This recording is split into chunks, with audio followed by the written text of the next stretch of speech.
This is a movie version of the PowerPoint that is posted in the class. The 6 facets of understanding, ABCs of curriculum design, and a dash of understanding by design throwing for flavor. You will not be able to access any of the URLs on this version since it is a movie, but this way everyone gets the audio and you can go back and look at all the URLs in the PowerPoint. What is it that we are really trying to do here? A, B, C, D, E. My vote would be all of the above. Who are we actually dealing with? Again, this is a refresher. I hope that when you go through the PowerPoint, you will take the time to take a look at these websites. I love the Understanding by Design quote. I use it all the time. Below you have my quote from a book I've been working on in my copious amounts of spare time. But I mean it sincerely. I really do think from this perspective. How do we make it more likely by design that more of our students really understand both what they are learning and how they are and can best continue to keep learning so that they discover their place in the world of tomorrow? And again, I hope you took the time through the PowerPoint or take the time to go through careervoyages.gov and then our friends from the Partnership for 21st Century Skills. I truly, truly find this quote inspirational. Understanding by design, yes, helps us focus on big ideas so that we never again have to answer, well, when am I going to use this, or how does this relate to me in my real life? Desired learnings and results supports both content standards and meaningful learning, and the beautiful backwards design. A couple points from Chapter 1, interesting versus effective. Please pay attention to that.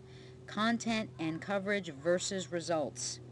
When I am designing, I really do this. I close my eyes and I envision the student at the end of the course. How is he or she different than before they acquired this learning, before they had all these learning experiences?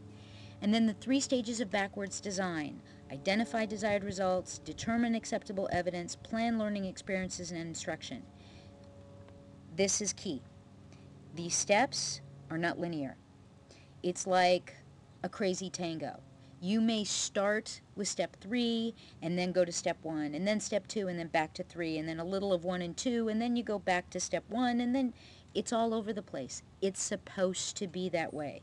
This is not an easy bake oven, let's make a cake, open packet, dump in bowl, mix with water, bake on top of a light bulb. Curriculum must be considered as the whole. You're using the forest and the trees to try and reach your destination. So you can't just rush through. Chapter 2 key points: the difference between knowledge and understanding, huge, we'll get into that more, and transferability, our drinking gourd, our goal, what we are working towards.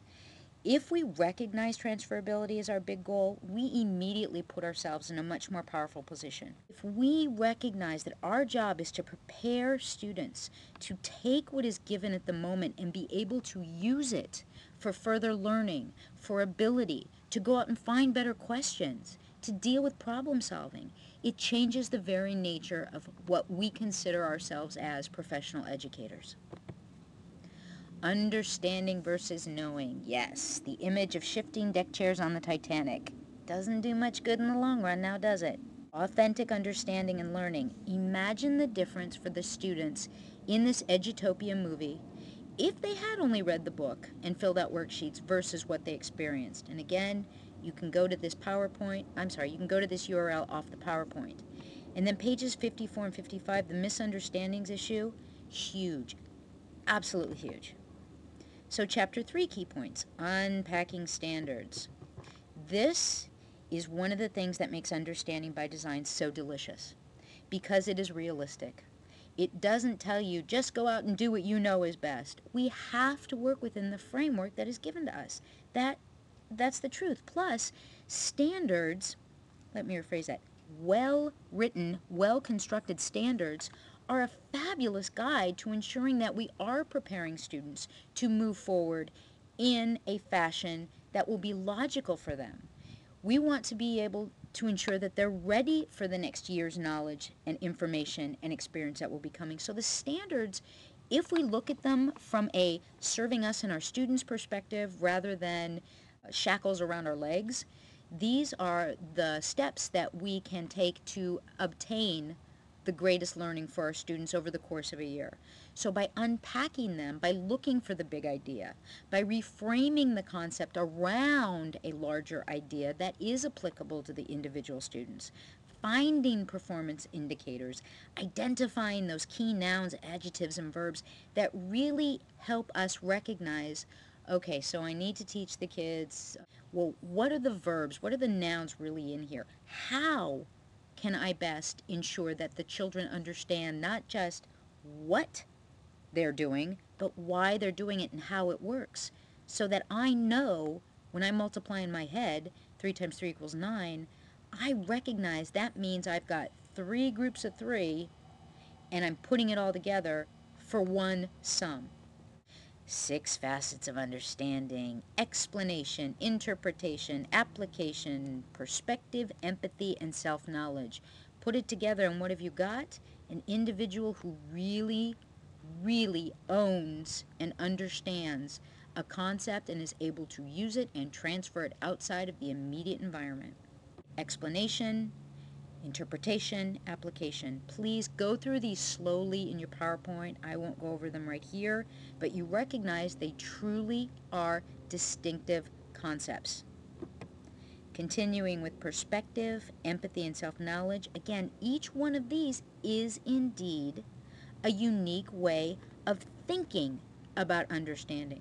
So by breaking it out this way, we are empowering ourselves and our students to have a richer, more developed way of communicating and using and demonstrating their ability to own a concept.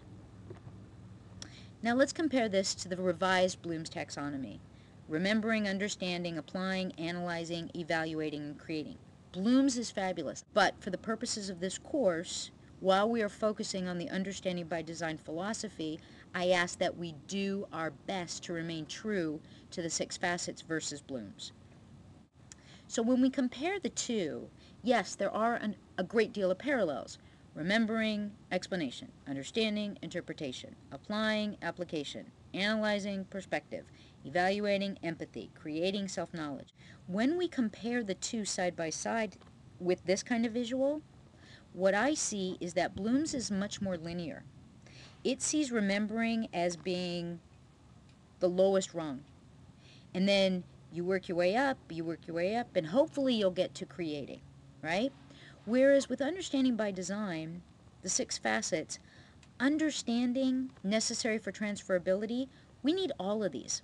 One is not more important than the other. They all work together in concert to enable the individual to have a mental schema of the knowledge, the content, whatever.